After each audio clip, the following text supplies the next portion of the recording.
రాజ్భవన్లో governor Jishnu Dev Varma ఏర్పాటు చేసిన high tea కార్యక్రమంలో పాల్గొన్నారు. సీఎం రేవంత్ రెడ్డి ఉపరాష్ట్రపతి రాధాకృష్ణన్తో కలిసి ఈ కార్యక్రమంలో పాల్గొన్నారు. ఉపరాష్ట్రపతి అయిన తర్వాత తొలిసారి హైదరాబాద్కు వచ్చిన రాధాకృష్ణన్కు ఘన స్వాగతం లభించింది. ఎయిర్పోర్ట్లో గవర్నర్ జిష్ణుదేవ్ వర్మతో పాటు సీఎం రేవంత్ రెడ్డి, పోలీసు ఉన్నతాధికారులు స్వాగతం పలికారు.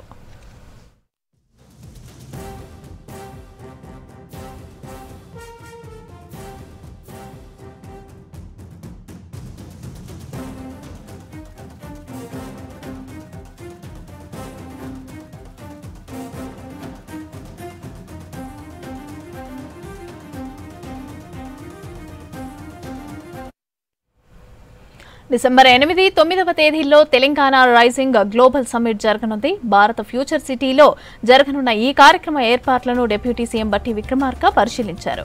తెలంగాణ ప్రభుత్వం 2 ఏళ్లు పూర్తి చేసుకున్న సందర్భంగా 2047 రైజింగ్ విజన్ డాక్యుమెంట్ ను విడుదల చేయనుంది సర్కార్. అయితే ఈ సందర్భంగా వివిధ దేశాల నుంచి పెట్టుబడులను ఆహ్వానించనుంది. ఇక మొదటి సంవత్సరం సాధించిన విజయాలను రాష్ట్ర ప్రజలకు చెప్పామన్నారు బట్టి. 2వ సంవత్సరంలో సాధించిన విజయాలను కూడా డాక్యుమెంట్ రూపంలో ప్రపంచానికి చూపిస్తామని అన్నారు. దుబాయ్ ఫెస్టివల్ కి మించి గ్లోబల్ ఫెస్టివల్ నిర్వహిస్తామని తెలిపారు డిప్యూటీ సీఎం.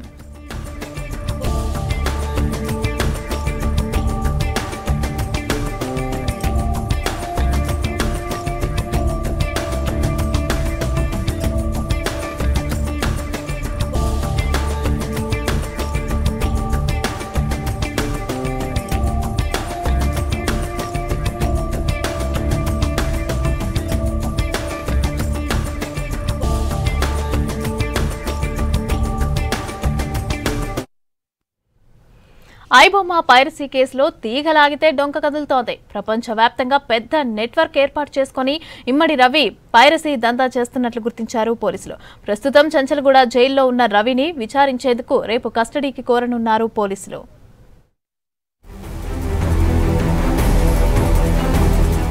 పైరసీ సినిమాలకు వేదికగా మారిన ఐబొమ్మ బప్పం వెబ్సైట్లను క్లోజ్ చేయించారు పోలీసులు. నిందితుడు ఇమ్మడి రవితోనే వెబ్ లాగిన్స్, సర్వర్ వివరాలతో సైబర్ క్రైమ్ పోలీసులు మూసివేయించారు. ఈ కేసులో దర్యాప్తు మరింత స్పీడ్ పెంచారు పోలీసులు. నిందితుడి నుంచి మరిన్ని వివరాలు రాబడుతున్నారు. ప్రస్తుతం చంచల్గూడ జైల్లో ఉన్న రవిని కస్టడీలోకి తీసుకుని మరిన్ని విషయాలు రాబట్టాలని చూస్తున్నారు. కస్టడీ కోసం రేపు నాంపల్లి కోర్టులో పిటిషన్ వేయనున్నారు పోలీసులు.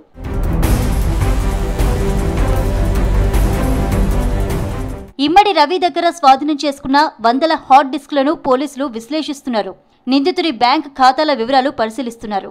ఒక్కడే వెబ్సైట్ను రన్ చేశాడా లేదా ఇతని వెనుక ఏదైనా ముఠా ఉందా అనే కోణంలో దర్యాప్తు చేస్తున్నారు సైబర్ క్రైమ్ పోలీసులు.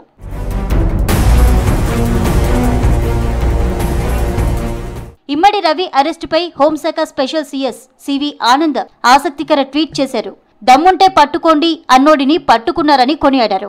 జూన్ నుంచి సైబర్ క్రైమ్ టీం రేయింబవళ్లు కష్టపడి రవిని పట్టుకుందన్నారు. డీసీపీ కవిత, సిపి సజ్జనార్కు కాంగ్రెస్ చెప్పారు సివి ఆనంద్.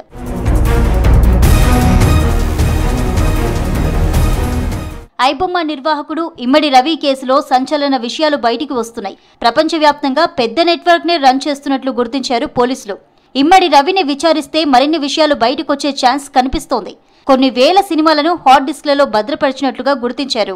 2018 నుంచి రెయిన్బో విస్టాలో ఉంటున్న రవి స్వస్థలం వైజాగ్గా గుర్తించారు. యూకేలో ఏకంగా ఒక టీంనే రన్ చేస్తున్నాడు. కొన్ని వేల సినిమాలను తన టీంతో కలిసి హ్యాక్ చేసినట్లుగా గుర్తించారు.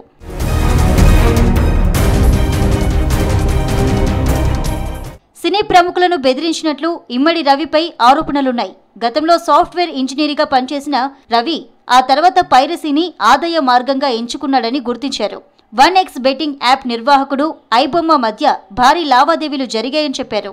బెట్టింగ్ యాప్ ప్రమోట్ చేయడంలో ఇమ్మడి రవి భారీగా డబ్బులు తీసుకున్నట్లుగా గుర్తించారు.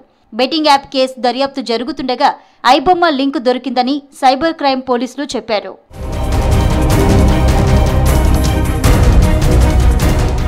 ఇమ్మడి రవిపై ఇప్పటి వరకు 7 ఎఫ్ఐఆర్లు నమోదైనట్లు తెలుస్తోంది. ఫిలిం ఛాంబర్ పైరసీ సెల్ విభాగంతో పాటు సినీ నిర్మాతల ఫిర్యాదుతో ఎఫ్ఐఆర్లు నమోదు చేశారు. ఇమ్మడి రవి నెట్వర్క్ను ట్రాక్ చేస్తున్నారు పోలీసులు.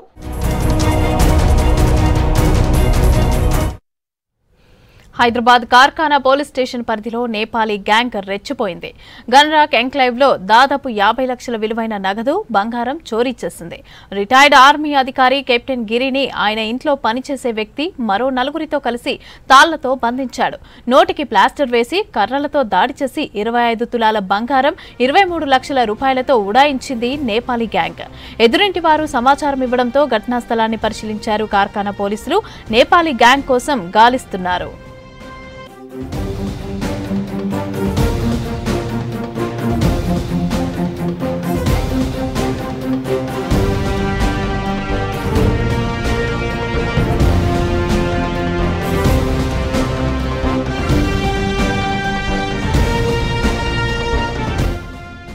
గంటా కాలనీ ఫేజ్ 2లో ప్లాట్ నెంబర్ 210లో డికే గిరి గారిని retired army person, captain retire అయినారు. ఆయన వాళ్ళ వైఫ్ స్మితతో కలుస్తుంటారు. ఆయనకి 78 ఇయర్స్ ఏజ్ ఉంటుంది. వీళ్ళు వీళ్ళకి ఒక ఇంట్లో పనిచేయడం కోసం నేపాలీ భార్య భర్తలు పెట్టుకున్నారు. ఒక ఏజెన్సీ ద్వారా, అత్తాపూర్లో సంబంధించిన ఏజెన్సీ ద్వారా పెట్టుకొని లాస్ట్ మంత్ 21st వీళ్ళు జాయిన్ అయినారు. వీళ్ళు నిన్న స్మిత వాళ్ళ మదర్ చనిపోతే పందెగుట్లో ఆమె వాళ్ళ మదర్ దగ్గర పోయినది. వీళ్ళందరూ కూడా పోయేసి మళ్ళీ రాత్రి వచ్చినాక నైట్ వీళ్ళు పడుకున్న టైంలో రాత్రి 12:15 ప్రాంతాల్లో ఒక 4 వ్యక్తులు వచ్చేసి ఈయన చేతులు కట్టేసి, మొహానికి కట్టేసి, ఆయన బాడీ మీద ఉన్న ఒక చైను, బ్రాస్లెట్, ఒక 4 రింగులు తీసుకున్నారు. తర్వాత బెడ్రూమ్లో ఉన్న లాకర్లు ఓపెన్ చేసేసి దాంట్లో ఉన్న ఒక 3 బ్రాస్లెట్లు, రింగు, ఒక 3 చైన్లు కూడా తీసుకున్నారు. మొత్తం ఒక 15 రోజుల దాకా గోల్డ్ తీసుకుని పోయినారు. ఇతన్ని కూడా బలవంతంగా ఏదో లిక్విడ్ తాగించడానికి ట్రై చేసినారు. ఈయన తాగకుండా ఉమ్మేసినాడు. తర్వాత బలవంతంగా తాగినప్పుడు చేయి గురికినాడు. తర్వాత ఈయన కొంచెం యాక్షన్ చేసినాడు, ఏదో బేవశైనట్టుగా యాక్షన్ చేసుకొని తప్పించుకున్నాడు. ఆ లేడీకి యశోద హాస్పిటల్ తీసుకుపోయేసి అడ్మిట్ చేసినాడు. ట్రీట్మెంట్ తీసుకుని ఆమె ఆల్రెడీ బాగా అన్కాన్షియస్, దానికి ఏదో మత్తు మందులాగా ఇచ్చినట్టు కనిపిస్తుంది. దీని గురించి మేము సీనియర్ ఆఫీసర్లను విజిట్ చేసినారు. ఒక 4 టీంలు ఫామ్ చేసేసి రంగారెడ్డి జిల్లా ఎల్లంపల్లిలో దారుణం జరిగింది. తమ్ముడు చేసుకున్న కులాంతర వివాహం అన్న హత్యకు దారితీసింది. కులాంతర వివాహానికి సహకరించి యువకుడి అన్నను కొట్టి చంపారు అమ్మాయి తరపున బంధువులు. ఎల్లంపల్లి గ్రామానికి చెందిన యువతిని అదే గ్రామానికి చెందిన యువకుడు ప్రేమించుకున్నారు. ఇద్దరు వేర్వేరు కులాలకి చెందినవారు కావడంతో పెళ్లికి పెద్దలు ఒప్పుకోలేదు. దీంతో హైదరాబాద్కి వెళ్లి పెళ్లి చేసుకున్నారు. వారిద్దరి పెళ్లికి యువకుడు అన్న కారణమని భావించిన అమ్మాయి తరపున వాళ్ళు మాట్లాడుకుందామని పిలిచి 4 కొట్టి చంపారు. తర్వాత డెడ్ బాడీని కారులో మహబూబ్ నగర్ జిల్లా ఎన్మనగండ్ల గేట్ దగ్గర పెట్రోల్ పోసి తగలబెట్టారు. ఇక బాధిత కుటుంబ సభ్యుల ఫిర్యాదు మేరకు కేసు నమోదు చేసిన పోలీసులు దర్యాప్తు చేపట్టారు.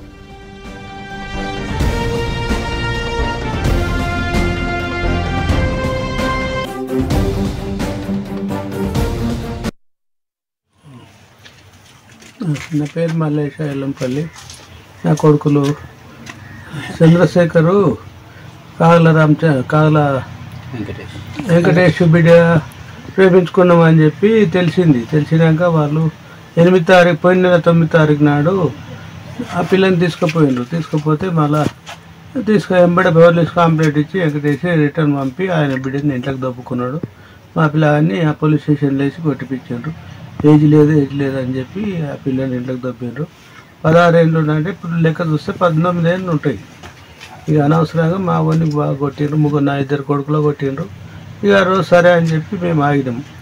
మళ్ళీ నెక్స్ట్ నాడు మళ్ళీ అదే 8 తారీఖు 9 తారీఖు నాడు మళ్ళీ ఆ పిల్లకి ఫోన్ చేసి మా నాయన బాగా కొడుతున్నాడు, నాకు ఉరేసిండు, దూలానికి వేసుకుంటున్నాడు, ఇక నాకు ఎట్లయినా వచ్చి తోలుకపో, లేకపోతే నేను చచ్చిపోతాను అని ఆ పిల్ల మా చిన్నవాడికి చంద్రశేఖర్కి ఫోన్ చేస్తే వాడు ఎవరికి గెలవకుండా వెళ్ళిపోయి ఎక్కడ పోయాడో తెలియదు. మాకు కూడా తర్వాత తెలిసింది. వాళ్ళ దగ్గర ఉన్న నా గురించి ఏం పెట్టుకోకండి. నేను పోలీసుల దగ్గరికి పోయినా నాకు సహకరించారు. వాళ్ళు పెళ్లి కూడా అదే దండలు మార్చి పెళ్లి చేసిండ్రు. మీరేం మంచిగా ఉండండి అని చెప్పి చేసిండు ఆయన. ఇక నెక్స్ట్ ఏం చేసిండే మా రాజశేఖర్ మైనాబాద్ పోలీసులు చెక్ చేసి ఫోన్లలో, అదే వెంకటేష్ ఫోన్లలో ఇన్నిసార్లు నేను ఫోన్ చేసినప్పుడు నీకు క్యాల్ లేదా అని అడిగిండు రాజశేఖర్. అడిగినందుకు ఆయన మీద పగబట్టి వాడిని ఎంబడేసుకొని నీవే పంపిన కొడుకు అని చెప్పి వాడిని ఎంబడించి కార్లు వేసుకొని పోయి బుధవారం నాడు కార్లు వేసుకొని పోయి ఎక్కడెక్కడ తిప్పిండో ఏం చేసిండో అమ్నాథం. ఇక మొన్న మాత్రం మాకు శివమయ్యకి అనిపించింది. బెట్టింగ్లకు బానిసైన ఓ కానిస్టేబుల్ అదృశ్యమయ్యాడు. హైదరాబాద్ రహ్మత్ నగర్ కి చెందిన కానిస్టేబుల్ రమేష్ కనిపించటం లేదు. అప్పులు చేసి బెట్టింగ్ ఆడినట్లు గుర్తించారు. లోన్ డబ్బులు తీసుకుని ఇంటి నుంచి బయటకు వెళ్లి తిరిగి రాకపోవడంతో కానిస్టేబుల్ భార్య పోలీసులకు ఫిర్యాదు చేశారు. కానిస్టేబుల్ రమేష్ ఆచూకీ కోసం పోలీసులు ఇన్వెస్టిగేషన్ చేస్తున్నారు.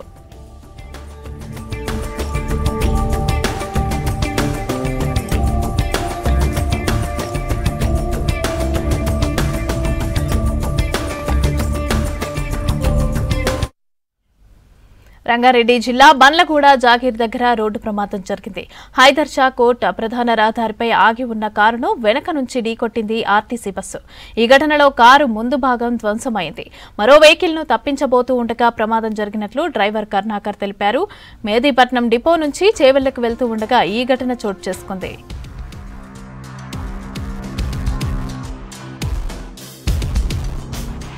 కార్ అక్కడ కార్ పార్క్ చేసుకొని ఉన్నారు. బస్ స్టాప్ నుంచి మూవ్ చేసుకున్నప్పుడు నాకు ఆ టర్నింగ్ దగ్గర నేను బస్ స్టాప్ నుంచి మూవ్ చేసుకున్నా. నాకు రైట్ సైడ్లో ప్రైవేట్ వెహికల్ ఒకటి బస్సు స్పీడ్కి వెళ్ళింది. ఆ బస్సు స్పీడ్కి వచ్చే వరకు నేను కొంచెం సైడ్కి ఇట్లా కట్ చేసుకుందామని లోపల తగిలేసింది. అంటే అక్కడ ఏం లేదు. ఇప్పటివరకు ఎన్ని యాక్సిడెంట్లు చేస్తున్నా? ఇదే first time sir. First time ఇప్పుడైనా? ఇంతకుముందు ఒకటి చేసినామని అంటున్నారు. ఇదే ఫస్ట్ టైం సార్. శంషాబాద్ ఎయిర్పోర్ట్లో అక్రమంగా తరలిస్తున్న బంగారాన్ని స్వాధీనం చేసుకున్నారు కస్టమ్స్ అధికారులు. షార్జా నుంచి శంషాబాద్ ఎయిర్పోర్టుకు వచ్చిన ఓ ప్రయాణికుడి వద్ద 11 గోల్డ్ కడ్డీలను గుర్తించారు. నిందితుడు బంగారాన్ని ఐరన్ బాక్స్ లో అమర్చి తరలించేందుకు యత్నించి అడ్డంగా బుక్కయ్యాడు. బంగారం స్వాధీనం చేసుకున్న కస్టమ్స్ అధికారులు నిందితుడిని విచారణ చేపట్టారు. పట్టుబడ్డ బంగారం విలువ దాదాపు 1,55,00,000 విలువ ఉంటుందని తెలిపారు అధికారులు.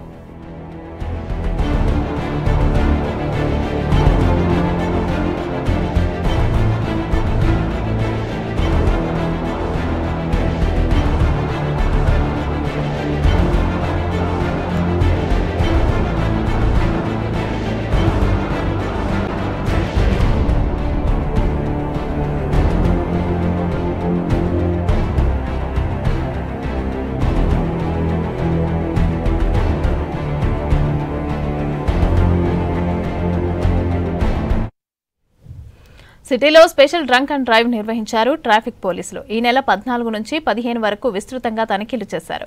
ఈ డ్రైవ్ లో మొత్తం 457 మంది డ్రైవర్లు మద్యం సేవించి వాహనాలు నడుపుతూ పోలీసులకు పట్టుబడ్డారు.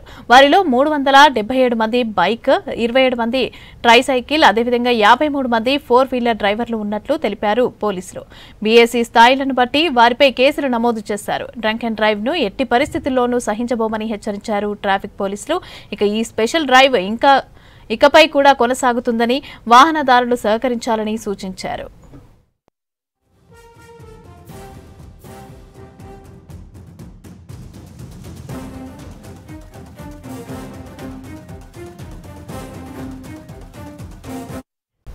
వాతావరణ మార్పులతో హాస్పిటల్స్ కు రోగులు క్యూ కడుతున్నారు. చలి ప్రభావానికి తోడు వాతావరణ కాలుష్యంతో జ్వరం, దగ్గు, జలుబు, గొంతు నొప్పితో బాధపడే వారి సంఖ్య పెరిగింది. హైదరాబాద్ లో వాయు కాలుష్యం మరింత పెరుగుతోంది. హైదరాబాద్ లోని కోరంటీ ఫీవర్ హాస్పిటల్ కి పేషెంట్ల తాకిడి పెరిగింది. వైరల్ జ్వరాల సంఖ్య కూడా మరింత పెరిగే అవకాశం ఉందన్నారు. ఇక వాతావరణ మార్పులతో పెరిగిన రోగాలపై fever hospital superintendent doctor Rajendra Prasad తో శ్రీశైలం ఫేస్ టు ఫేస్. రాష్ట్రంలో చలి ఒక్కసారిగా పెరిగిపోవడంతో మరోసారి ఆసుపత్రులన్నీ కూడా రోగులతో కిటకిటలాడుతున్నాయి. ఓపీ పెరుగుతుంది. క్రమంగా వైరల్ ఫీవర్సు, చలి, సర్ది ఇట్లాంటి రోగాల బారిన పడుతున్నారు. అసలు ఈ ఒక్కసారిగా పెరిగినటువంటి చలి వల్ల ఎట్లాంటి జాగ్రత్తలు తీసుకోవాలి, ఇప్పుడు వచ్చేటువంటి ఈ సీజన్లో ఎట్లాంటి వ్యాధులు వచ్చే ఛాన్స్ ఉంటుంది, దానికి ఎట్లాంటి ట్రీట్మెంట్ తీసుకోవాలి, జాగ్రత్తలు తీసుకోవాలి. మన ఈ అంశాలకు సంబంధించి fever hospital superintendent doctor Rajendra Prasad ఉన్నారు. ఆయన అడిగి తెలుసుకున్నాం. సార్, ముందుగా మన మామూలుగా వర్షాలకు ముందో లేకపోతే సీజన్ మారినప్పుడు కామన్గా ఈ రోగాలు అనేవి వస్తున్నాయి, కానీ చలి అనేది అనుకోకుండా ఒక్కసారిగా గత 4-5 రోజుల నుంచి పెరిగింది. దీంతో ఓపీ కూడా పెరిగినట్టు తెలుస్తుంది. సో మన హాస్పిటల్ సిచ్యువేషన్ ఏంటి? ఎప్పుడైనా కూడా ఎనీ వాతావరణంలో మార్పులు వచ్చినప్పుడు ఆటోమేటిక్గా ఈ వైరస్లు విజృంభించడం అనేది చాలా కామన్గా ఉంటుంది. ప్రతి సంవత్సరం లాగానే ఈసారి కాకపోతే ఏంటంటే కొంచెం స్లోగా చలి తీవ్రత పెరుగుతూ ఉంటుంది. ఈసారి సడన్గా లాస్ట్ ఒక 3-4 డేస్లో సడన్గా పెరగడం వల్ల ఎక్కువ అప్పర్ రెస్పిరేటరీ ఇన్ఫెక్షన్స్, దగ్గు కానీ, జలుబు, గొంతు నొప్పి, ముక్కు బ్లాక్ కావడం, చెవి నొప్పులు, ఇటువంటి లక్షణాలతో పేషెంట్ చాలామంది వస్తూ ఉన్నారు. సో ఇది ప్రతి సంవత్సరం వచ్చినట్టుగానే ఈసారి కూడా వస్తూ ఉంటుంది. కొంతమంది ఇమ్యూనిటీ తక్కువ ఉన్న వాళ్ళు కానీ, పెద్ద వయసు ఉన్న వాళ్ళు కానీ, చిన్నపిల్లల వాళ్ళు కానీ, వీళ్ళలో ఈ ప్రాబ్లమ్స్ కొంచెం ఎక్కువ ఉండే అవకాశం ఉంటుంది. సో వీళ్ళు కొంచెం ఎక్కువ జాగ్రత్తలు తీసుకోవాల్సి ఉంటుంది. సో వాతావరణ మార్పు కారణంగా వచ్చే సీజనల్ వారు డెఫినెట్గా ప్రతి సంవత్సరం లాగానే ఈ సంవత్సరం కూడా కొంచెం ఎక్కువ వస్తాం. అంటే ఫీవర్ హాస్పిటల్లో ఒకవేళ ఓపీ పెరిగితే కనుక మనం ఎట్లాంటి జాగ్రత్తలు తీసుకుంటున్నాం, అరేంజ్మెంట్స్ ఏమున్నాయి? మనకి డైలీ 1500 పేషెంట్ని హ్యాండిల్ చేసే కెపాసిటీ ఉంది. వర్షాకాలం స్టార్ట్ అయిన తర్వాత వచ్చినప్పుడు మనకు కామన్గా ఆర్డర్ సీజన్లో 1300 to 1500 వరకు ఓపీ వస్తుంది. దాన్నంతా మనం హ్యాండిల్ చేసినాం. మనకు సఫిషియెంట్ స్టాఫ్ ఉంది ఇక్కడ కాబట్టి 1500 వరకు ఎంత ఓపీ వచ్చినా కూడా అందరినీ హ్యాండిల్ చేసే కెపాసిటీ ఉంది. మ్యాన్ పవర్ ఉంది, ప్లస్ సేమ్ టైం మెడిసిన్స్ కూడా మనకు పుష్కలంగా ఉన్నాయి. ఎక్కడ కూడా మెడిసిన్ లేవు కానీ, ఇన్వెస్టిగేషన్ ప్రాబ్లం కానీ ఇటువంటి ఏం లేదు. సో అప్ టు 1500 వరకు మనం ఎంతమంది పేషెంట్ వచ్చినా కూడా హ్యాండిల్ చేస్తాం. ఇప్పుడు హార్డ్లీ మనకు 500 నుంచి 600 వరకు వస్తాం. అంటే ఇప్పుడు ఈ చలి పెరిగింది కాబట్టి మనకి ఎప్పటి నుంచి ఓపీ పెరిగే ఛాన్స్ ఉంటుంది? మోస్ట్లీ నెక్స్ట్ వీక్ నుంచి పెరిగే అవకాశాలు ఎక్కువ ఉంటాయి. ఒకవేళ చలి కనుక ఇలానే ఉంటే కనుక డెఫినెట్గా ఈ అప్పర్ రెస్పిరేటరీ ఇన్ఫెక్షన్స్ కానీ, కొంతమందిలో లోయర్ రెస్పిరేటరీ న్యూమోనియాస్ కానీ, అటువంటి సీజనల్ ప్రాబ్లమ్స్ వచ్చే అవకాశాలు చాలా ఉంటుంది. బట్ నెక్స్ట్ 1 వీక్లో మనకు ఇంకా క్లారిటీ వస్తుంది. సో ఈ చలి విపరీతంగా ఉన్న నేపథ్యంలో ఎట్లాంటి జాగ్రత్తలు తీసుకోవాలి? ఫుడ్ సైడ్ కానీ, వాతావరణం పరంగా కానీ ఏం జాగ్రత్తలు పాటిస్తే మనం ఈ రోగాల బారిన పడకుండా ఉండొచ్చు? యూజువల్గా ఈ వైరస్ అనేది గాలి నుంచి, ఎరోజాల్ స్ప్రెడ్ నుంచి వస్తూ ఉంటుంది, ఒకరి నుంచి ఒకరికి వస్తూ ఉంటుంది. సో ఈ టైంలో ఏంటంటే వాతావరణ మార్పుల వల్ల ఆ వైరస్ ఎక్కువసేపు గాలిలో ఉండే అవకాశం ఉంటుంది. అదే సమ్మర్లో కానీ మిగతా టైంలో చూసుకుంటే మనం ఏమైనా దగ్గినప్పుడు ఏదైనా వైరస్ బయటకు వస్తే కనుక తుంపర్లలో అది కింద పడిపోతుంది. బట్ ఈ సీజన్లో ఏంటంటే అది చాలాసేపు సస్పెండ్ అయి ఉంటుంది గాలిలో. దానివల్ల వేరే వాళ్ళు దాన్ని పీల్చుకోవడం వల్ల మనకి ఈ ప్రాబ్లమ్స్ ఎక్కువ వస్తూ ఉంటాయి. సో వీలైనంతవరకు ఇటువంటి లక్షణాలు వచ్చిన వాళ్ళు వీలైనంతవరకు బయటికి వెళ్లకుండా ఉండడం మంచిది. ఎందుకంటే వాళ్ళు బయటికి వెళ్ళి దగ్గడం, తుమ్మడం అటువంటి చేయడం వల్ల వేరే వాళ్ళకి వచ్చే అవకాశం ఉంటుంది. రెండవది, తప్పనిసరిగా వెళ్ళాల్సి వచ్చినప్పుడు దగ్గేటప్పుడు ఇట్లా చేతిని ఇట్లా పెట్టుకోవడం కానీ, నాప్కిన్ పెట్టుకోవడం కానీ అటువంటి చేసుకోవాలి. తర్వాత విధిగా మాస్క్ పెట్టుకోవాలి బయటకు వచ్చినప్పుడు. సో ఈ కొన్ని చిన్న జాగ్రత్తలు తీసుకోవడం వల్ల వాళ్ళ నుంచి ఇంకొకరికి పోకుండా ఉండే అవకాశాలు ఎక్కువ ఉంటుంది. ప్లస్ నార్మల్గా ఉన్న వాళ్ళు ఏంటంటే వీలైనంతవరకు బయట క్రౌడ్స్లోకి వెళ్ళినప్పుడు కానీ, ఎక్కువ జనసాంద్రత ఉన్నప్పుడు కానీ విధిగా మాస్క్ పెట్టుకోవడం మంచిది. సింపుల్ ఒక మాస్క్ పెట్టుకోవడం వల్ల మనకు రాకుండా కాపాడుకోవచ్చు. తర్వాత హెల్దీ డైట్, మంచి వేడిగా ఉండే ఆహార పదార్థాలు, ఇంట్లో ఫ్రెష్గా చేసినవి, వేడి ఆహారం కానీ, తర్వాత కాల్చి వడపోసిన వాటర్ కానీ ఇటువంటి తీసుకోవడం వల్ల కూడా ఇటువంటివి రాకుండా జాగ్రత్త పడవచ్చు. వీలైనంతవరకు బయట ఫుడ్ కానీ, చల్లన్న ఫుడ్ కానీ, ఎక్కువ ఈ బయట రోడ్డు మీద దొరికే ఫుడ్ అటువంటివి తీసుకోకపోవడమే మంచిది. దానివల్ల కొన్ని గ్యాస్ట్రోఎంటరైటిస్ అటువంటి వచ్చే అవకాశాలు ఎక్కువ ఉంటాయి. చిన్నపిల్లలు, వృద్ధులకు వాళ్ళకి ఏం జాగ్రత్తలు? చిన్నపిల్లలకి, తర్వాత కొంచెం రిస్క్ ఫ్యాక్టర్స్ ఉన్న వాళ్ళకి, క్యాన్సర్ ఉన్న వాళ్ళు కానీ, షుగర్ ఉన్న వాళ్ళు కానీ, గుండె జబ్బులు ఉన్న వాళ్ళు కానీ, పెద్ద వయసు ఉన్న వాళ్ళు కానీ, వీళ్ళకు మిగతా వాళ్ళలాగానే వస్తుంది. కాకపోతే వీళ్ళకి ఇమ్యూన్ సిస్టమ్ అంత ప్రాపర్గా ఉండదు కాబట్టి వీళ్ళకి రిస్క్ కాంప్లికేషన్స్ వచ్చే అవకాశాలు ఎక్కువ ఉంటాయి. సో అటువంటి వాళ్ళు నార్మల్ వాళ్ళకంటే కూడా కొంచెం ఎక్కువ జాగ్రత్తలు తీసుకుంటూ ఉంచేది. వీలైనంతవరకు బయటికి వెళ్లకుండా ఉండడం ఒకటి, తర్వాత బయటికి వెళ్ళినా కూడా విధిగా మాస్కులు పెట్టుకోవడం, ఇటువంటి చేయడం వల్ల వాళ్ళు కూడా కాపాడుకోవచ్చు. చిన్నపిల్లలు పర్టికులర్లీ స్కూల్కి వీళ్ళ నుంచి ఎక్కువ సోర్స్ ఉంటుంది. వాళ్ళు స్కూల్కి వెళ్ళినప్పుడు మిగతా పిల్లాడికి కనుక ఏమన్నా ఇటువంటి లక్షణాలు ఉంటాయి, వాళ్ళ నుంచి వీళ్ళకి రావడం, తర్వాత వీళ్ళ నుంచి మళ్ళీ ఫ్యామిలీ మెంబర్స్కి రావడం, ఇటువంటి ఎక్కువ అవుతూ ఉంటుంది. సో ఎనీ చైల్డ్ కనుక సిక్ అయి ఉంటే కనుక అప్పర్ రెస్పిరేటరీ కానీ, లంగ్స్ ఇన్ఫెక్షన్తో వాళ్ళని విధిగా ఇంట్లో ఉంచి జాగ్రత్తలు తీసుకొని కరెక్ట్ ట్రీట్మెంట్ తీసుకుంటే మిగతా వాళ్ళ పిల్లలకు పోకుండా జాగ్రత్త చేసుకోవచ్చు. ఈ మధ్య పిల్లలతో పాటు పెద్దల్లో కూడా న్యూమోనియా ఎక్కువ వినిపిస్తుంది, ఒక్కొక్కసారి ప్రాణాల మీద కూడా వస్తుంది. ఎందుకు ఈ స్థాయికి వచ్చింది? అది మన ఇమ్యూన్ కండిషన్ బట్టి, మనకుండే రిస్క్ ఫ్యాక్టర్స్ని బట్టి, మన ఏజ్ని బట్టి, తర్వాత మనకి ఇన్ఫెక్ట్ అయ్యే వైరస్ కానీ, బ్యాక్టీరియా కానీ దాన్ని బట్టి సివియారిటీ ఉంటుంది. ఇప్పుడు ఇమ్యూన్ ప్రాపర్గా ఉండే యంగ్ పేషెంట్స్ కానీ, రిస్క్ ఫ్యాక్టర్స్ లేకుండా షుగర్ కానీ, బీపీ కానీ, గుండె జబ్బులు కానీ, క్యాన్సర్ కానీ లేని వాళ్ళకైతే ఎటువంటి ఇన్ఫెక్షన్ వచ్చినా ఆటోమేటిక్గా ట్రీట్ దాన్ని నయం చేసుకోవచ్చు. చాలా కేసెస్లో ఈవెన్ వితౌట్ యాంటీబయాటిక్ కూడా మనం దాన్ని ట్రీట్ చేసుకోవచ్చు. వీటికి ఇమ్యూన్ సిస్టమ్ తక్కువ ఉంటుంది కాబట్టి డెఫినెట్గా కొంచెం ఎక్కువ జాగ్రత్తలు తీసుకొని తొందరగా డయాగ్నోస్ చేసుకొని దానికి సరిపోయేంత యాంటీబయాటిక్ వాడడం, ప్రాపర్ హైడ్రేషన్ చేయడం అండ్ సపోర్టివ్ ట్రీట్మెంట్ తీసుకోవడం, ఇట్లా తీసుకుంటే మనం చాలా వరకు రిస్క్ లేకుండా కాపాడుకోవచ్చు. చలికాలం వస్తూనే రోగాలు కూడా తెచ్చిపెడుతుంది కాబట్టి వృద్ధులు చిన్నపిల్లలు జాగ్రత్తగా ఉండాల్సిన అవసరం ఉంది. మిగిలిన వాళ్ళు కూడా బయటకు వెళ్ళాల్సి వస్తే ఖచ్చితంగా దానికి సంబంధించినటువంటి మాస్క్ ధరించడమో లేదంటే ఇంకా పర్టికులర్ జాగ్రత్తలు తీసుకోవాలి. అదేవిధంగా ఆహారం విషయంలో కూడా వేడిగా ఉండేవి తీసుకోవాలి. బయట దొరికేటువంటి ఫుడ్ ఏది కూడా తీసుకోకపోవడం మంచిది. దానివల్ల ఈ సీజన్లో వచ్చేటువంటి ఈ రోగాల నుంచి వైరల్ ఫీవర్స్ కానీ ఇతర రోగాల నుంచి మనం వాటి బారిన పడకుండే ఛాన్స్ ఉంటుందని చెప్పి డాక్టర్ చెప్తున్నారు. కెమెరామెన్ శ్యామ్తో శ్రీశైలం, V6 న్యూస్, హైదరాబాద్. బీసీలకు 42% రిజర్వేషన్స్ వచ్చేదాకా పోరాటం చేస్తామని అన్నారు BC JAC chairman R Krishnaiah. స్థానిక సంస్థల ఎన్నికల్లో కూడా బీసీలకు రిజర్వేషన్లు కల్పించాలి అంటూ ఇందిరా పార్క్ ధర్నా చౌక్లో బీసీల న్యాయ సాధన దీక్ష చేపట్టారు. ఈ కార్యక్రమానికి మాజీ governor Bandaru Dattatreya, MLC L Ramana హాజరయ్యారు. బీసీ అంటే కేవలం ఒక కులం మాత్రమే కాదని ఇదో సమాజమని అన్నారు బండారు దత్తాత్రేయ. రిజర్వేషన్స్ ఇవ్వకుండా లోకల్ బాడీ ఎలక్షన్స్ కు వెళ్తే చూస్తూ ఊరుకోబోమని హెచ్చరించారు ఆర్ కృష్ణయ్య. అసెంబ్లీలో తీర్మానంలో అన్ని రాజకీయ పార్టీలు సపోర్ట్ చేశాయి. కాబట్టి ఈ యొక్క సమస్యకి ఏ రకమైనటువంటి రాజకీయమైనటువంటి ఒక పార్టీలు ఏవైనా భేషజాలాలు ఏవి లేవు. అందరు కూడా అన్ని పార్టీలు కూడా అసెంబ్లీలో పాస్ చేసినాయి. కాబట్టి ఇప్పుడు అది కోర్టులో తేల్చుకోవాల్సిన విషయం. కానీ కోర్టు వాళ్ళు దీన్ని ఏ రకంగా నిర్ణయం చేస్తారనేది మనం చెప్పలేము. హైకోర్టు యొక్క నిర్ణయం మీద ఆధారపడి ఉన్నది. కానీ హైకోర్టు ఏ రకమైనటువంటి ఒక పరిస్థితుల్లో కూడా ఇస్తుందా అనేటువంటి నమ్మకం లేదు. కానీ రాష్ట్ర ప్రభుత్వానికి మాత్రం సలహా ఇచ్చింది, మీరు ఎన్నికలకు వెళ్ళండి అని. కాబట్టి రాష్ట్ర ప్రభుత్వానికి ఇప్పుడు మార్గము ఎన్నికలకు వెళ్తారా, 42% రిజర్వేషన్లు ఇస్తారా, లేక పాత రిజర్వేషన్ల విధానంలో ఇస్తారా అనేది ప్రభుత్వం చెప్పాల్సిన అవసరం ఉంది. అయితే ప్రభుత్వాన్ని నేను అన్నది ఏంటంటే, మీరు ఏ పద్ధతి మీద పార్టీ పరంగా పోతారు. ఒకవైపు ఈ కేసు హైకోర్టులో నడుస్తున్నాడు, హైకోర్టు జడ్జిమెంట్ రాలేదు. హైకోర్టు లోపల ఇంకా మా వాదన రాలే, ప్రభుత్వ వాదన రాలే. ఇది బలమైన కేసు. ఈ కేసు గెలుస్తుంది అందరు అనుకున్నట్టు అలా తప్ప కాదు. దీనికి రాజ్యాంగ పద్ధతి ఉంది, చట్ట పద్ధతి ఉంది, న్యాయపరమైన అవరోధాలు లేవు. మీకు చెప్తా, రాజ్యాంగంలోని 243D6 ప్రకారము ఈ జీవో నెంబర్ 9 జారీ చేశారు. కాబట్టి ఈ జీవోకు ఈ 42%కు రాజ్యాంగబద్ధత ఉన్నది. కాబట్టి రాజ్యాంగబద్ధత ఉన్నటువంటి నిర్ణయానికి ఏ శక్తి అడ్డుకోదు.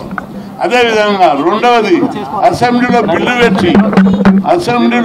పెట్టి చట్టబద్ధత కల్పించాలి. అసెంబ్లీ ఎవరిది? ఈ రాష్ట్ర ప్రజలందరూ ఎన్నుకున్నది. అసెంబ్లీలో పాస్ అయిన అసెంబ్లీలో ఈ లోకల్ బాడీ రిజర్వేషన్లు ఎక్కడుంది? అధికారము రాష్ట్ర ప్రభుత్వానికి ఉంది. రాష్ట్ర ప్రభుత్వానికి అధికారాన్ని వినియోగించి అసెంబ్లీలో బిల్లు పెట్టారు, చట్టబద్ధత కల్పించారు. న్యాయపరమైన అవరోధాలు లేవు. గతంలో 50% సీలింగ్ అవి ఇవి అడ్డమైన అవరోధాలు ఇచ్చారు. ఎప్పుడైతే జనాభా లెక్కలు ఉంటే దాంట్లో అన్ని మండల్ కమిషన్ తీర్పులో సుప్రీంకోర్టు చెప్పి. రంగారెడ్డి జిల్లా షాద్నగర్ నియోజకవర్గం ఎల్లంపల్లి గ్రామానికి చెందిన రాజశేఖర్ హత్యకు నిరసనగా ఆందోళనకు దిగాయి దళిత సంఘాలు. రాజశేఖర్ను పరువు హత్య చేసిన నిందితులను వెంటనే అరెస్టు చేయాలని అన్నారు దళిత నేతలు. కుటుంబ సభ్యుల ఫిర్యాదు ప్రకారమే రాజశేఖర్ హత్యపై దర్యాప్తు చేయాలని అన్నారు. ప్రధాన నిందితులతో పాటు హత్యలో పాల్గొన్న ప్రతి ఒక్కరికి కఠిన శిక్ష పడేలా చూడాలన్నారు. బాధిత కుటుంబాన్ని సర్కార్ ఆదుకోవాలన్నారు. కులాంతర వివాహాలు చేసుకునే వారికి భద్రతగా కొత్త చట్టం తీసుకురావాలని డిమాండ్ చేశారు. భాష వేరైనా, ప్రాంతం వేరైనా, దేశం వేరైనా పెళ్లి చేసుకోవచ్చు అని చెప్పి చట్టం చెప్తుంది. కాన్స్టిట్యూషనల్ రైట్ ఉంది. ఆర్టికల్ 20 ఎక్కడ చెప్తుంది సెల్ఫ్ రెస్పెక్ట్తో బతకమని. ఈ రోజు 141 కుల దురహంకార హత్యలు జరిగినాయంటే పోలీసులు షెల్టర్ కల్పించడంలో లోపం జరుగుతుంది. ఇక్కడ ఏసీపీ గారు అన్ని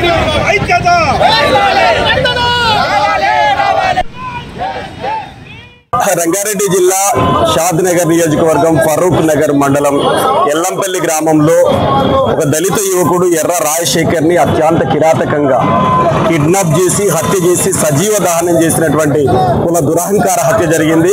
ఈ కుల దురహంకార హత్యను కులవృక్ష వ్యతిరేక పోరాట సంఘం KVPS రాష్ట్ర కమిటీ తీవ్రంగా ఖండిస్తున్నది. ప్రధానంగా ఈ హత్య వెనుకాలన్నటువంటి పాత్రదారులను, సూత్రధారులను తక్షణమే అరెస్ట్ చేయాలని చెప్పేసి వాళ్ళందరినీ కఠినంగా శిక్షించాలని డిమాండ్ చేస్తున్నాం. ప్రధానంగా ఈ హత్య వెనకాల యువకుడు దళితుడు కావటం, బలహీన వర్గాలకు సంబంధించినటువంటి వ్యక్తి యువతి వాళ్ళ కుటుంబం కావడంతో ఈ కుల దురహంకారంతో జరిగినటువంటి హత్య తప్ప మరొకటి కాదు. ఈ హత్య జరగటం వెనకాల మొయినాబాద్ పోలీసుల యొక్క ప్రేక్షక పాత్ర, నిర్లక్ష్య పాత్ర దీని వెనకాల ఉంది. వాళ్ళు కూడా వేధించినటువంటి ఫలితం ఉందని చెప్పి కుటుంబ సభ్యులు మా దృష్టికి తీసుకొచ్చారు. అందుకని పోలీసుల యొక్క దుశ్చర్యను కూడా తీవ్రంగా ఖండిస్తున్నాం. ఈ హత్య వెనకాల ఉన్నటువంటి కేవలం వెంకటేష్ వధువు తల్లి తండ్రి ఒక్కడే ఉన్నాడన్నట్టుగా పోలీసులు తెలియజేస్తా ఉన్నారు. దాని వెనకాల పాత్రదారుని, సూత్రధారుని దీంట్లో చేర్చాలని చెప్పి మేము డిమాండ్ చేస్తున్నాం. ప్రధానంగా ఈ రాష్ట్రంలో 142 కుల దురహంకార హత్యలు జరిగినాయి. ఏ ఒక్క హత్య వెనకాల ప్రత్యక్షంగా చూసినా పోలీసుల యొక్క నిర్లక్ష్యమే కొట్టొచ్చినట్టు కనపడుతుంది. ఈ హత్య కూడా ఒక సిరీస్ లాగా వరుస క్రమంలో 142 కుల దురహంకార హత్యలు జరిగినా కులాంతర వివాహకులకు ప్రత్యేక రక్షణ చట్టం చేయకపోవడం వల్ల ఇది జరుగుతుంది. కులాంతర పెళ్లి చేసుకోవటం ఏమైనా నేరమా, అదేమైనా చట్ట వ్యతిరేకమా అంటే చట్టబద్ధమే అని చెప్పేసి చట్టం చెబుతున్నది. రాజశేఖర్ తల్లి, తండ్రి, భార్య ఇచ్చినటువంటి ఏదైతే ఫిర్యాదు ఉంటుందో ఆ ఫిర్యాదులో చేర్చిన ప్రతి ఒక్కరిని ఎక్కడా పోలీసుల యొక్క దరఖాస్తుని చేంజ్ చేయకుండా తక్షణమే ఉన్నట్టుగా ఛార్జ్ షీట్ వేయాలి, కేసు నమోదు చేయాలి. ఆ నిందితులందరినీ కూడా కఠినంగా శిక్షించాలి. రాష్ట్రంలో మరో కుల దురహంకార హత్య జరగకుండా చూడాలని కులవివక్ష వ్యతిరేక పోరాట సంఘం తెలియజేస్తుంది. లేకపోతే రాష్ట్ర వ్యాప్త ఆందోళన చేస్తామని చెప్పి కేవీపీఎస్ పక్షాన హెచ్చరిస్తున్నారు. ఒకవైపు మొయినాబాద్ పోలీసుల వాళ్ళ నుంచి అదేవిధంగా విచారణ సమయంలో జరుగుతున్న విషయంలో కేసును తప్పించుకోవడం కోసం కూడా అనేక అనుమానాలు ఉత్పన్నమవుతున్న సందర్భంలో ఈ ఘటన మీద తక్షణమే ఫాస్ట్ ట్రాక్ కోర్టు ఏర్పాటు చేయాల్సిందిగా మేము డిమాండ్ చేస్తున్నాం. తక్షణమే ఎస్సీ/ఎస్టీ అట్రాసిటీ చట్టాన్ని ప్రయోగించి అనేక రకాల క్రిమినల్ చట్టాలను ఉపయోగించి కఠినంగా శిక్షించాల్సిందిగా మేము డిమాండ్ చేస్తున్నాం. చట్ట పరిధిలోకి వచ్చే ఏవైతే బెనిఫిట్స్ ఉన్నాయో ఆ బాధిత కుటుంబాన్ని న్యాయం చేయాలి, బాధిత కుటుంబానికి ఎక్స్గ్రేషియా ప్రకటించాలి. చట్ట పరిధిలో వచ్చే ఇల్లును, అదేవిధంగా 3 ఎకరాల భూమిని, అదేవిధంగా ఇంట్లో ప్రభుత్వ ఉద్యోగం కల్పించి మరలా ఇలాంటి కులోన్మాద దురహంకార హత్యలు జరగకుండా కఠినమైన సమాజ హితం కోరుకునే బ్రాహ్మణులకు రాజకీయ ప్రాతినిధ్యం లేకపోవడం బాధాకరమని బ్రాహ్మణ officials and professionals welfare association convener Yamuna Pathak అన్నారు. హైదరాబాద్ అబిడ్స్ లో బ్రాహ్మణ వెల్ఫేర్ ట్రస్ట్ తో కలిసి నిర్వహించిన సదస్సులో వివిధ పార్టీలకు చెందిన బ్రాహ్మణులు పాల్గొన్నారు. రాష్ట్ర జనాభాలో 11 లక్షల మంది బ్రాహ్మణులు ఉన్నారని, కానీ వారికి సరైన రాజకీయ అవకాశాలు దక్కడం లేదని యమునా పాఠక్ అన్నారు. రానున్న స్థానిక సంస్థల ఎన్నికలతో పాటు జీహెచ్ఎంసీ ఎన్నికల్లో బ్రాహ్మణులకు అన్ని రాజకీయ పార్టీలు అవకాశం కల్పించాలని అన్నారు. రానున్న రోజుల్లో జరిగే క్షేత్రస్థాయి నుంచి పై స్థాయి ఎన్నికలు అంటే ఇప్పుడు రానున్న రోజుల్లో మనకు వచ్చే సర్పంచ్ ఎలక్షన్స్ కావచ్చు, జెడ్పీటీసీ, ఎంపీటీసీ, అలాగే గ్రేటర్ హైదరాబాద్ పరిధిలో ఉండే మరి కార్పొరేషన్ ఎలక్షన్స్ కూడా కావచ్చు. ఇవన్నిట్లో కూడా ఎక్కడైతే బ్రాహ్మణ పాపులేషన్ ఎక్కడైతే ఉందో, అలాగే అదొక్కటే కాకుండా ఈరోజు బ్రాహ్మడు అంటేనే సమాజ హితం కోరుకునేవాడు, సమాజ శ్రేయస్సు కోరుకునేవాడు. కాబట్టి అలాంటి ఒకవేళ చక్కగా మన ఈ యొక్క ప్రాతినిధ్యం తీసుకొని సమర్థవంతమైన బ్రాహ్మణ నాయకత్వం వస్తే అందులో అందరినీ బహుజన హితం కోరుకునేవాడు బ్రాహ్మడు. కాబట్టి వాళ్ళందరి సమన్వయంతో, అందరి అంగీకారంతో కూడా బ్రాహ్మణులు ఈ రోజు ఒక ప్రాతిపధ్యాన్ని ముందుకు తీసుకెళ్లే పరిస్థితి ఉంది. కాబట్టి దీని అందరూ కూడా పెద్దలందరూ కూడా వచ్చి ఆశీర్వదించడం జరిగింది, సూచనలు ఇవ్వడం జరిగింది. ఈ రోజు అద్భుతంగా కూడా ఈ ఒక తొలి మెట్టు అనుకోవచ్చు. ఇలాగే రానున్న రోజుల్లో కూడా ప్రతి ఉమ్మడి జిల్లాలో కూడా ఇటువంటి విస్తృత రౌండ్ టేబుల్ సమావేశాలు కూడా ఏర్పాటు చేయాలన్న ఒక ఆలోచన. హైదరాబాద్ ఎల్బీ నగర్, మన్సూరాబాద్లోని శ్రీ సాయి నగర్ కాలనీ దుర్గామాత అమ్మవారి దేవాలయ ప్రాంగణంలో లక్ష దీపోత్సవ కార్యక్రమం కన్నుల పండుగగా నిర్వహించారు. దేవి ఉపాసకులు, ఆలయ ధర్మకర్త పోచపోయిన గణేష్ యాదవ్ ఆధ్వర్యంలో మహిళలు భక్తి శ్రద్ధలతో జ్యోతులు వెలిగించారు. తమ కుటుంబాలను చల్లగా చూడాలని అమ్మవారిని కొలిచారు. మహిళలు శివలింగం, ఓంకారం, స్వస్తిక్ ఆకారాలతో దీపాలు వెలిగించారు.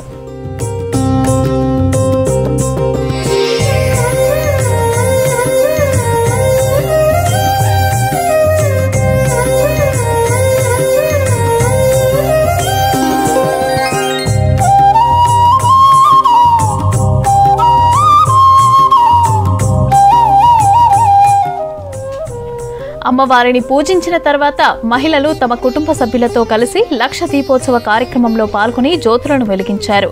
హాజరైన భక్తులకు తీర్థ ప్రసాదాలతో పాటు మహాప్రసాదాన్ని అందజేశారు.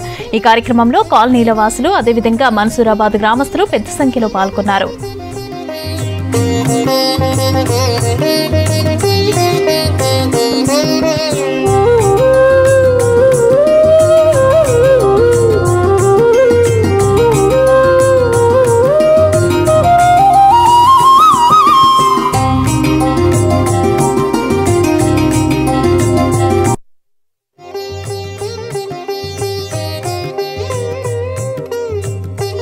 ఈరోజు అమ్మవారి దుర్గాదేవి దేవాలయంలో ఘనంగా కార్తీక మాసం సందర్భంగా లక్ష దీపోత్సవాల కార్యక్రమం నిర్వహించుకోవడం జరిగింది. ఈ కార్తీక మాసంలో ప్రతి సోమవారం ఘనంగా పూజలు జరుగుతూ ఉంటాయి. ఒక్కొక్క వారానికి ఒక్కొక్క రకంగా స్పెషల్గా మనం పూజలు చేస్తూ ఉంటాం. ఒక వారం భస్మాభిషేకం, ఒక వారం బిల్వార్చన, ఒక వారం వచ్చేసి అన్న పూజ, ఒక వారం పుష్పార్చన, ఒక వారం వచ్చేసి మహాన్యాస సహిత రుద్రాభిషేకాలు, హవనాలు జరుగుతూ ఉంటాయి. అదే రకంగా కార్తీక మాసంలో ఈ 4 సోమవారాలు కాకుండా పౌర్ణమి నాడు, కార్తీక పౌర్ణమి నాడు కూడా విశేషమైన అభిషేకాలు, దాంతోపాటు లక్ష దీపోత్సవం మరియు కృష్ణ తులసి కళ్యాణం ఉంటుంది. తర్వాత పౌర్ణమి నాడు జ్వాలతోరణ కార్యక్రమం ఉంటుంది. అదే రకంగా రేపు 17వ తారీఖు నాడు శివపార్వతుల కళ్యాణం ఉంటుంది. ఈ శివపార్వతుల కళ్యాణం ఎంతో ఘనంగా చేస్తూ ఉంటాం. ఇది మేము దేవాలయం కట్టినప్పటి నుంచి కార్యక్రమాన్ని చేసుకుంటూ ఈ 5 సంవత్సరాల నుంచి శివలింగం మనం ప్రతిష్ఠ చేసినాక 5 సంవత్సరాలు అవుతా ఉంది. 5 సంవత్సరాల నుంచి ఈ కార్యక్రమాన్ని చేసుకుంటూ వస్తున్నాం. ఈ కార్తీక మాసం కార్యక్రమాలే కాకుండా సంవత్సరం పూర్తిగా ఇది అయిపోతున్నట్టు మార్గశిర మాసం వస్తున్న తర్వాత మాఘమాసము, ఇట్లా ప్రతి నెలకు వచ్చే పండుగల్ని మనం ఘనంగా మేము చేసుకుంటూ నవరాత్రులు, అమ్మవారి నవరాత్రులు కూడా ఘనంగా చేసుకుంటా ఉన్నాం. ఓం నమ శివాయ. శ్రీ గురుభ్యో నమ. శ్రీ దుర్గాదేవి దేవాలయం, సాయికృష్ణ నగర్. ఈ దేవాలయంలో ఈ కార్తీక మాసంలో ప్రత్యేకించి ప్రతినిత్యము శివుడికి అభిషేకాలు, అభిషేకాలు జరుగుతూ ఉంటాయి. సాయంకాలం పూట కూడా ఆకాశ దీపము, కార్తీక పురాణం పఠనం ఉంటుంది. తదుపరి ఈరోజు స్పెషల్గా మన దేవాలయంలో 1,00,000 ఒత్తులతో స్వామివారికి దీపారాధన చేయడం జరిగింది. ఈ కార్యక్రమంలో భక్తులందరూ పాల్గొని స్వామివారికి కూడా పాత్రలు కావాల్సి కోరుతున్నాం. అలాగే ప్రతి నిత్యము మన దేవాలయంలో చాలా విశేషమైనటువంటి పూజా కార్యక్రమాలు జరుగుతూ ఉన్నాయి. మహాశివరాత్రి నాడు స్పెషల్గా ఉదయం నుంచి సాయంకాలం వరకు కూడా అభిషేకాలు జరుగుతూ ఉంటాయి. స్పెషల్గా ఈ కార్తీక మాసంలో కార్తీక పురాణము, అలాగే శివపార్వతి కళ్యాణం. నగరంలో చలి తీవ్రత పెరిగింది. 4 రోజుల నుంచి సిటీతో పాటు శివారు ప్రాంతాల్లో కూడా చలి పొగమంచు కమ్ముకుంటోంది. ఉదయం 8 అయినా కూడా సూర్యుడు బయటికి రావడం లేదు. పైగా పెరిగిన చలి తీవ్రతకు ట్యాంక్ బండ్, నెక్లెస్ రోడ్ పరిసర ప్రాంతాల్లో మంచు కమ్ముకొని అందంగా కనిపిస్తున్నాయి. దీంతో ఉదయం వాకింగ్కు వచ్చే వారి సంఖ్య పెరుగుతోంది.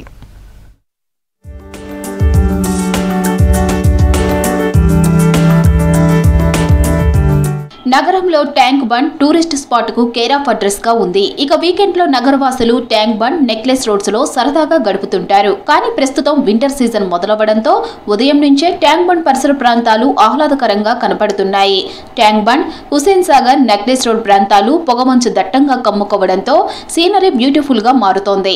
దీంతో ఫోటోలు, సెల్ఫీలు దిగడానికి పోటీ పడుతున్నారు సందర్శకులు. మొత్తం అంతా చల్లగా ఏదో -డిగ్రీస్ లో ఉన్నట్టు అనిపిస్తుంది. బట్ ఉండి ఇది చేసుకుని దానివల్ల మనం స్వెట్టర్స్ ఇది వేసుకొని స్లోగా వచ్చి అదంతా అందరు ఫొటోస్ తీసుకుంటూ ఒక డిఫరెంట్ వైబ్ వస్తుంది.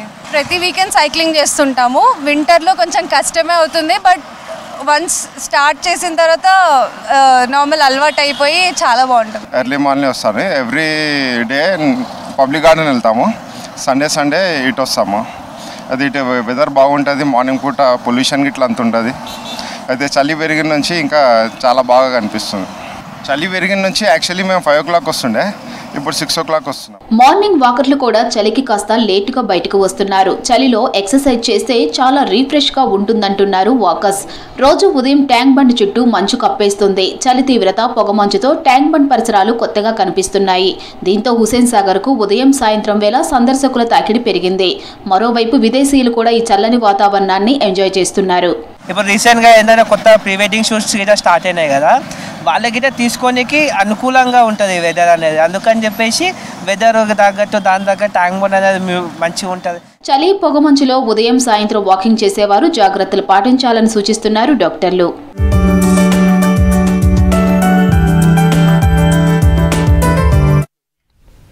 సొంతిల్లు అనేది ప్రతి ఒక్కరి కల. పల్లెటూరులో అయినా పట్టణంలో అయినా సొంతిల్లు ఉండాలని కోరుకుంటారు ప్రజలు.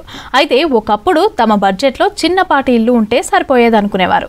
కానీ ఇప్పుడు కోట్ల రూపాయలైనా అన్ని సదుపాయాలు ఉండాలంటున్నారు. అంతకుమించి ప్రశాంతమైన వాతావరణం కోరుకుంటున్నారు. నగరానికి కాస్త దూరమైనా పర్లేదు కానీ గేటెడ్ కమ్యూనిటీ కావాలంటున్నారు. దీంతో సిటీ అవుట్స్కట్స్లో విల్లాల కల్చర్ పెరుగుతోంది. రాష్ట్రంలో రియల్ ఎస్టేట్ వ్యాపారం పుంజుకుంటుందని తెలిపారు వ్యాపారులు. అయితే మారుతున్న పరిస్థితుల నేపథ్యంలో ఇప్పుడు అపార్ట్మెంట్ల కంటే సొంత ఇల్లు ఉండాలని కోరుకుంటున్నారు ప్రజలు. లక్షల్లో జీతాలు తీసుకున్న ఐటీ ఉద్యోగులైనా వ్యాపారస్తులైనా విల్లాల వైపు మొగ్గు చూపుతున్నారు.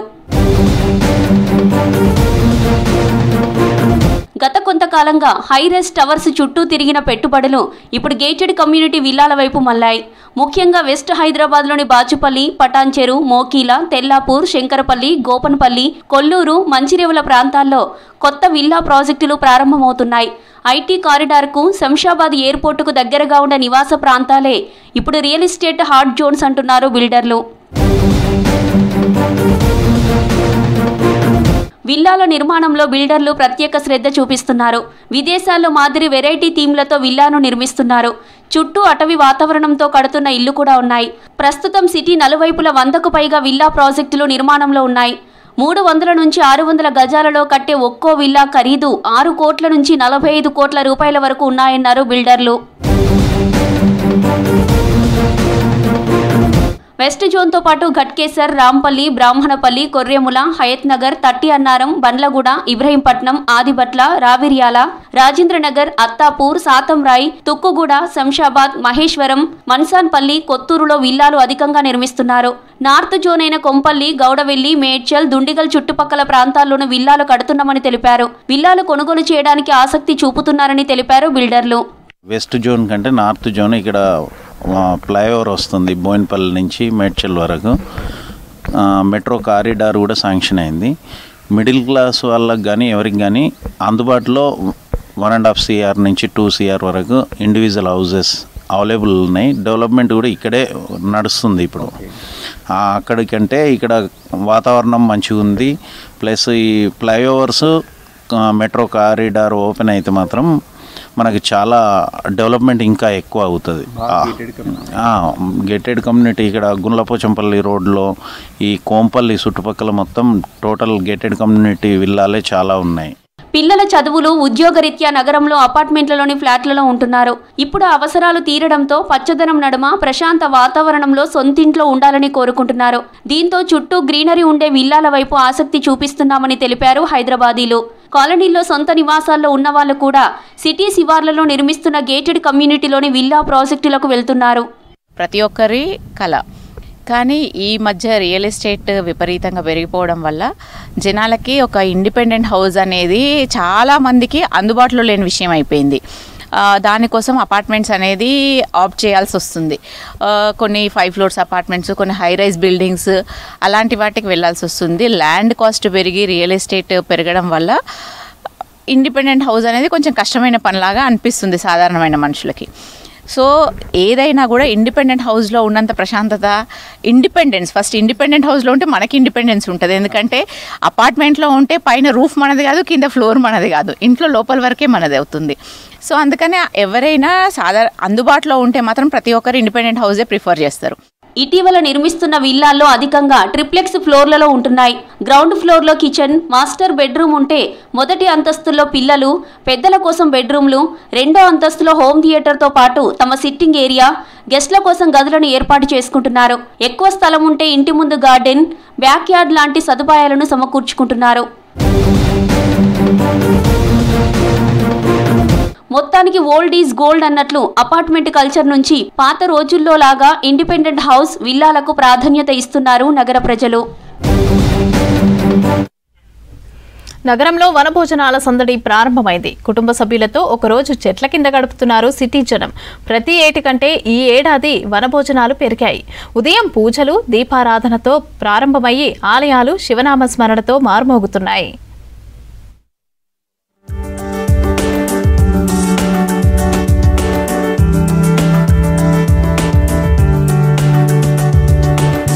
కార్తీక మాసం మొదలు కాగానే రాష్ట్రంలో వనభోజనాల సందడి ప్రారంభమైంది. ఈ మాసంలో కుటుంబ సభ్యులు, బంధువులు, స్నేహితులతో కలిసి అడవి ప్రాంతాలు, పార్కులు, చెరువులు, దేవాలయాల పరిసరాల్లో వనభోజనాలు చేస్తూ ఉంటారు ప్రజలు. దీంతో ఆయా ప్రాంతాలు సందడిగా మారిపోయాయి. ప్రతి ఏటా జరిగే ఈ వనభోజనాలకు ఈసారి మరింత ఘనంగా నిర్వహిస్తున్నారు నగరవాసులు. మేము ఇక్కడ గోశాలలో వనభోజనాలు జరుపుకుంటున్నాము. ఇక్కడ వేద ఆశీర్వచనము, వాసవి మాతకి 1,00,000 పుష్పాలతో అర్చన చేశారు. చేశాము. ఇక్కడ ఈ బిజీ లైఫ్లో మేమంతా ఇక్కడ గ్యాదర్ అవ్వడము, పిల్లలకి గేమ్స్, లేడీస్కి sari gifts and tambola games ఇవన్నీ జరుపుకోవడం మాకు చాలా సంతోషంగా ఉంది. మనం ఇప్పుడు ఈ వర్కింగ్ లైఫ్లో స్ట్రెస్ ఫ్రీ అవుతాం ఇక్కడికి వచ్చి. అండ్ ఉసిరి చెట్టు కింద పూజ చేసుకోవడము, ఇలా చెట్ల మధ్యలో మనం భోజనం చేసుకోవడము, ఇది కార్తీక మాసంలో మనకి సైంటిఫిక్ రీజన్ కూడా ఉంటుంది. ఇవన్నీ శాస్త్ర ప్రకారం చేయడం వల్ల మనకు చాలా ఆరోగ్యకరము, ఆనందదాయకము. We are very happy. వనభోజనాలు, సోషల్ గ్యాదరింగ్ అన్నీ కూడా ఈ కార్యక్రమంలో కవర్ అయిపోతాయి. కార్తీక మాసంలో ప్రత్యేకమైనది వనభోజనాలు. సో ఇప్పుడు లోకల్గా కాకుండా స్టేట్ లెవెల్లో అందరి మన ఆర్యవైశ్యులందరినీ కూడా మనం అవోపా కాదు నానవోపా ఎవరైనా కూడా వైశ్యులందరికీ ఆహ్వానం పలికి మనం ఇక్కడికి పిలిచాము. అదే ఇక్కడ రిజల్ట్స్. ఉదయం వేళే పూజలు, దీపారాధనలతో పాటు శివనామ స్మరణతో మారుమోగుతున్నాయి శివాలయాలు. అనంతరం దేవాలయం పరిసరాలు, పార్కులు, ఫంక్షన్ హాల్స్ కు వనభోజనాల కోసం వెళ్తున్నారు. అక్కడే స్వయంగా వంటకాలు తయారు చేస్తున్నారు. ప్రకృతి మధ్యలో సహపంక్తి భోజనాలు చేస్తున్నారు. అందరితో కలిసి వనభోజనాలు చేయటంతో కుటుంబ బాంధవ్యాలు బలపడతాయంటున్నారు జనాలు. చాలా శుభదినము.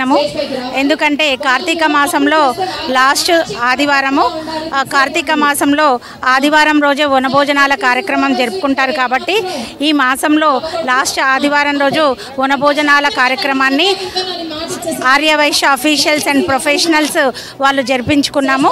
ఈ కార్యక్రమము మేము ఈ సంవత్సరంలో ఇలాంటి కార్యక్రమాన్ని ఒక 3 నుంచి 4 ప్రోగ్రామ్స్ 3 నుంచి 4,000 మందితో ప్రోగ్రామ్స్ కండక్ట్ చేశాము. ఆవోపా రాష్ట్ర వ్యాప్తంగా విస్తరించి లక్షలాది మంది సభ్యులతో ఈరోజు మేధావుల సభగా ఈరోజు పేరెన్నికగన్నది. రాష్ట్ర వ్యాప్తంగా కూడా మహిళామణులు, అఫీషియల్స్, ప్రొఫెషనల్స్ అందరూ కూడా ఈ యొక్క అద్భుతమైనటువంటి కార్యక్రమంలో పాల్గొంటున్నారు. మరి ఈ సంవత్సరం కార్తీక వనభోజనాల కార్యక్రమం రాష్ట్ర వ్యాప్తంగా చేయాలనుకున్నప్పుడు హైదరాబాద్లో 3,000 మందితో తలపెడితే 5,000 దాటిన సంఖ్య. అద్భుతమైనటువంటి గోశాల ప్రాంగణం. కార్తీక మాసం మరి శివనారాయణులకు చాలా ప్రత్యేకమైంది. మరి ఆ కార్తీక మాసంలో మరి మనం అందరం తులసి పూజలు చేయడం ఎంతో ప్రాముఖ్యత ఉంటుంది. అందులో భాగంగానే రాష్ట్ర Arya Vysya officials and professionals association ఆధ్వర్యంలో మరి అన్ని జిల్లాల నలుమూలల నుండి ఇక్కడికి మా యొక్క అవోపా సభ్యులు, ఆర్యవైశ్య సభ్యులు అందరూ ఇచ్చేసి మరి మేము తలపెట్టిన ఒక తులసి కళ్యాణం మరియు అదేవిధంగా మా యొక్క కులదైవం వాసవి కన్యకా పరమేశ్వరి దేవి లక్ష పుష్పార్చనలో పాల్గొన్నారు. నగరంలోని శిల్పారామం, గండిపేట్, వనస్థలిపురంలోని జింకల పార్క్, జూ పార్క్, దేవాలయాలతో పాటు మణికొండ, నార్సింగ్లోని గోశాలలో ఘనంగా కార్తీక వనభోజనాలు జరుగుతూ ఉంటాయి. గోశాలలో ఆర్యవైశ్య సంఘం వాళ్లు ఏర్పాటు చేసిన వనభోజనాలకు భారీ సంఖ్యలో జనం వచ్చారు. అనంతరం నిర్వహించిన సాంస్కృతిక కార్యక్రమాలు అందరినీ ఆకట్టుకున్నాయి. కార్తీక వనభోజనాలని ఇక్కడ మనము ప్రారంభం చేసుకున్నాము. ఎలా అంటే మనము ఎప్పుడు కానీ కార్తీక మాసం అంటేనే శివుడు, ఉసిరిక పూజ, దీపాలు పుట్టుకోవడము ఇలా అన్నీ ఉంటాయి. మనం ఎప్పుడు కార్తీక మాసం వచ్చినా ఫ్రెండ్స్ అందరితో కలిసి వనభోజనాలకి వెళ్ళటం ఉండము, గ్యాదరింగ్ చేయడము, శివారాధన, దీపారాధన, ఉసిరిక పూజ, మెయిన్ ఉసిరిక పూజ, దీపారాధన, శివారాధన. సో అవన్నీ ఒకే దగ్గర ఇంతమంది మన కుటుంబంతో కలిసి మనము షేర్ చేసుకోవడం, అందరూ కలిసి ఆ దేవుణ్ణి శివనామ స్మరణతో ఈ ప్రాంగణం అంతా మారుమ్రోగిపోతుంది. 90s కిడ్స్ అందరికి ఒక ఎమోషన్. కార్తీక మాసం అంటే వనభోజనాలు, ఉసిరి చెట్టు, అందరం వెళ్ళేవాళ్ళం, తంబోలా గేమ్స్. పల్లెటూరుల్లో ఎంతో బాగా మనకు ఒక మెమరీస్ ఉండేవి. బట్ ఇప్పుడు ఈ సిటీ లైఫ్లో, ఈ కమర్షియల్ లైఫ్లో అందరూ బిజీ ఉన్నారు. But we are very lucky. ఇక్కడ మళ్ళీ ఆ గోశాలలో మళ్ళీ మాకు ఆ ఊరు ఎన్విరాన్మెంట్, మా school days, all student days అన్నీ గుర్తొస్తున్నాయి. చిన్న అల్లర్లు అన్నీ. అంతరించిపోతున్న పద్ధతిని బతికించేందుకు కుల సంఘాలు, హిందూవాదులు వనభోజనాలను ఏర్పాటు చేస్తున్నారు. గతంతో పోలిస్తే ఈసారి కార్తీక వనభోజనాలకు మంచి స్పందన వస్తోందంటున్నారు నిర్వాహకులు.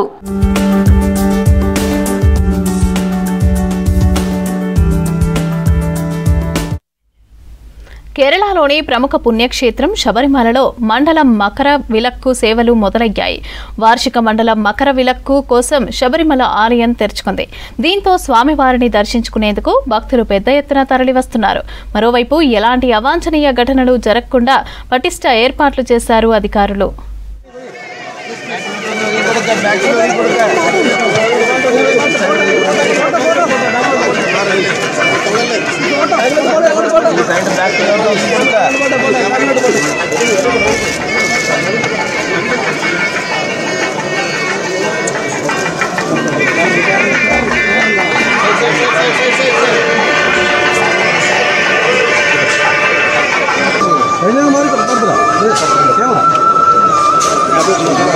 മാറിക്കോളാം.